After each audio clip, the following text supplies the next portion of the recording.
So here's my 1977 Dodge Aspen. I bought it last October. It had done about 93,000 miles, I think it was. It has a 318 in it and a 904 3-speed automatic. It originally came with a 225, but someone traded in the 225 with a 318 from, I think it was a 73 Dart. And right after I got it, the engine wouldn't run properly. It backfired and it sounded like maybe a broken cylinder head gasket. So I ordered a complete new seal set for it and traded every gasket up from the cylinder heads and upwards. But when I got it back together, it wouldn't start. And there was a constant buzzing in the distributor. A few weeks ago I got the rebuild, or the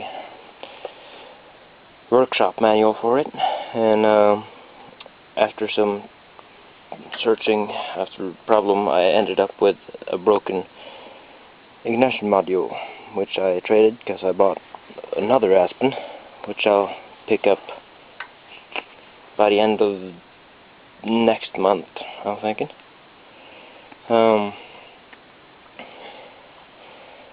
I don't really know what's going to happen to this car later, but I'm thinking of maybe customizing it a bit. I'll think I'll make it somewhat how I think Dodge would have made an RT wagon. As you can see, I already put on that the RT badge in the grill. I made that on school. I like a thing to do. It's got a lot of damages. There are bunches of rust. The fiberglass front fenders are scratched and cracked and bondoed. This one is. There's a lot of rust, and on this side there's some dents. The rear quarter there is banged in, and the wheel well, and down underneath that door, got a big scratch. Both front doors are rusted in the front. There's a lot of rust around back, underneath it. I'm missing an O and a G in Dodge. And since this was sold new here in Norway, the government had a law you couldn't have, or you had to have signals here, so they just painted the backup light orange and disconnected the whole backup leads. When I got it, the trim on the side were gone, so only the lights down here were left.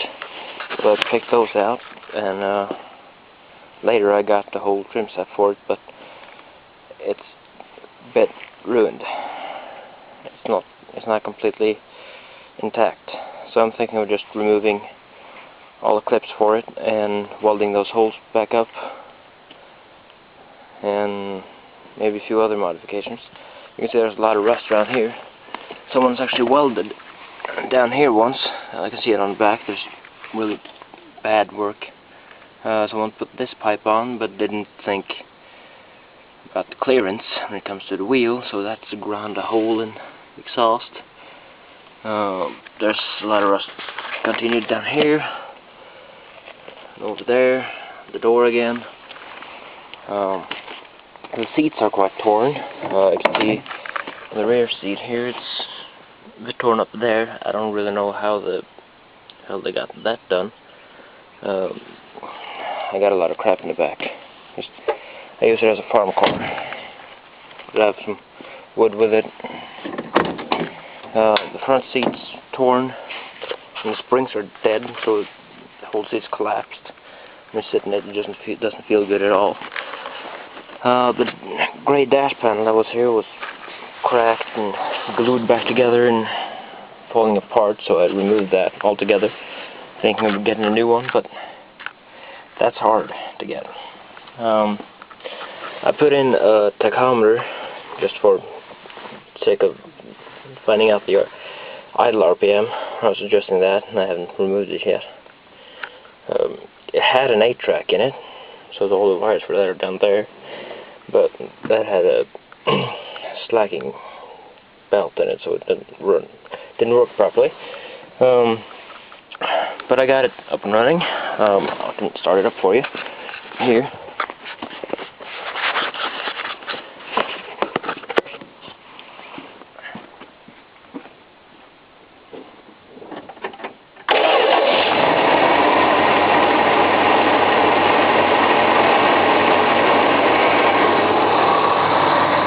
It's a bit cold right now, so the automatic choke is giving it a lot of petrol, but see if I can rev it.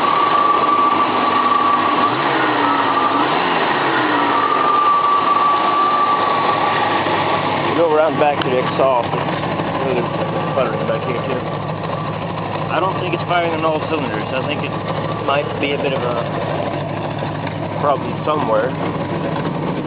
One of them.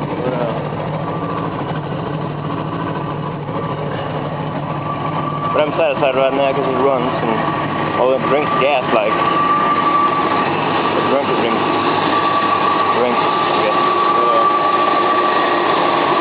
And you may have noticed that thing, jigsaw. That's one of the most fun things on this entire car, actually. I'm glad you hear that as well. It doesn't sound completely right, but it's somewhat right.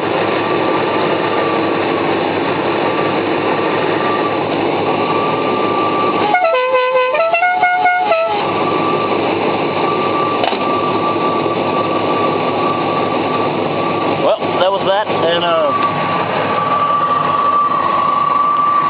hope it wasn't too boring for video, but check back into my channel and I'll come up with some more videos, probably of some stupid stunts being done in this car, but well, you never know.